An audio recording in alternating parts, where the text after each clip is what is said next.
Hello and welcome to Archvelder's Hacks with Archvelder and his amazing hacks.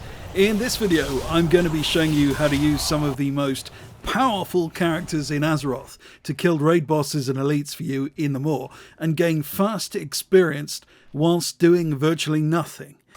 But first, a quick word to advertise my Patreon, where exploits too hot for YouTube get posted.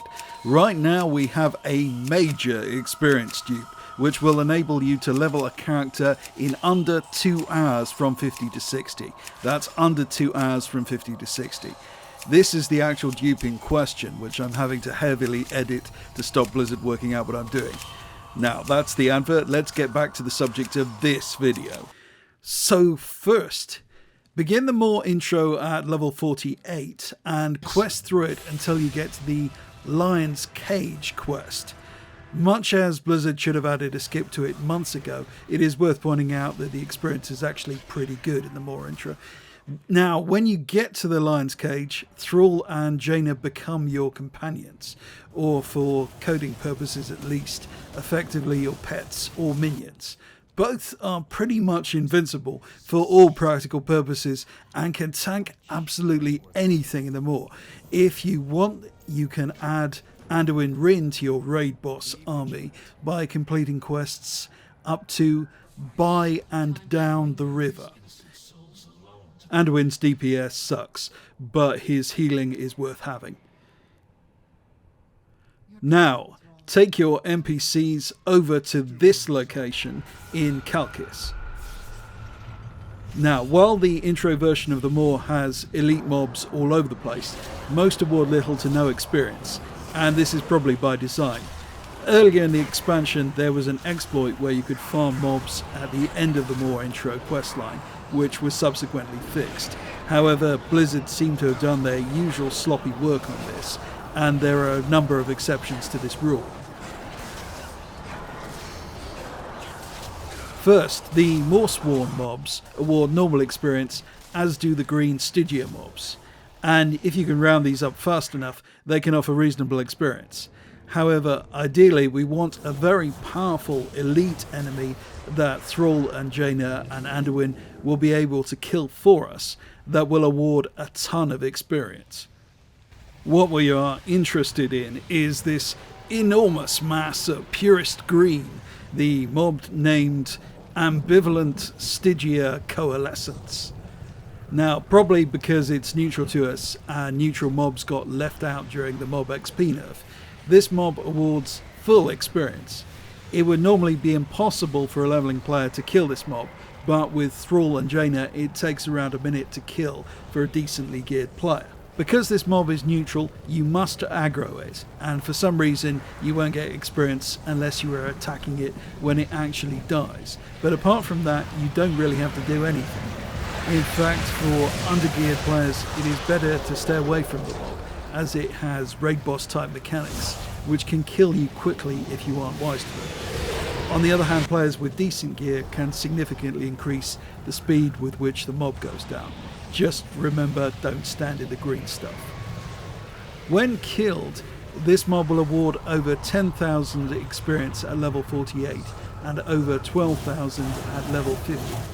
That represents the best ratio of player time to experience in the game. If this mob respawned instantly, you could just do this continuously until you outleveled it. However, the mob does not respawn instantly and has a normal 6-minute respawn timer. Now, what I sometimes did when leveling is just kill the coalescence whilst working on something else online, because that minute I invest gives me more experience than anything else would, and it helps me break up whatever I'm working on. But for those who want to grind XP continuously, there's another opportunity nearby which is just as good.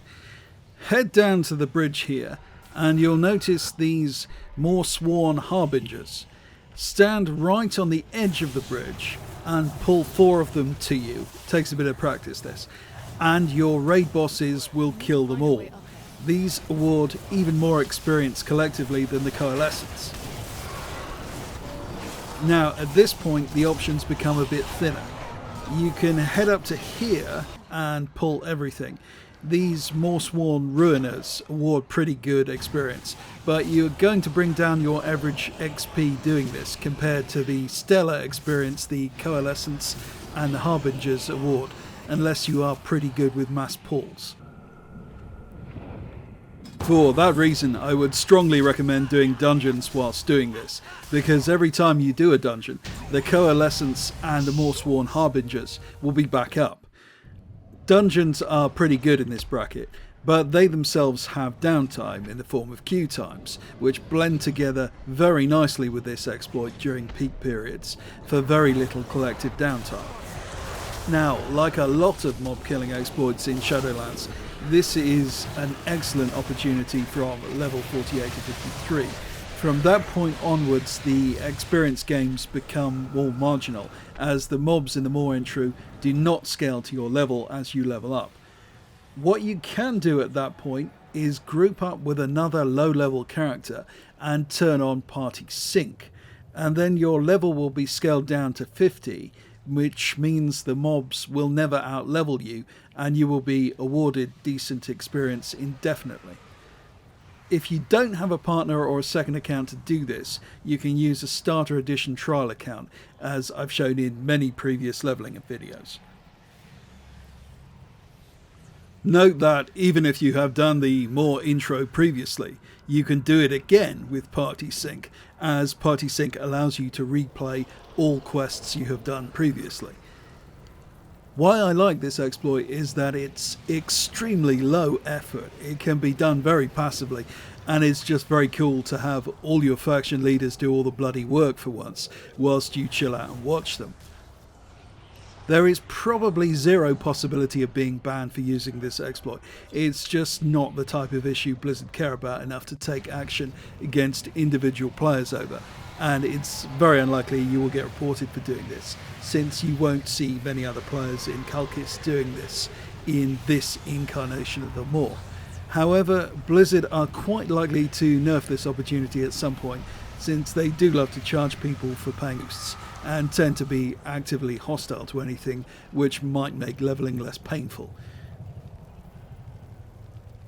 Now, this is a type of strange hybrid leveling technique which appeals to some but not everyone, though the most powerful methods are kept secret on my Patreon, since there are some things I really do not want Blizzard to fix.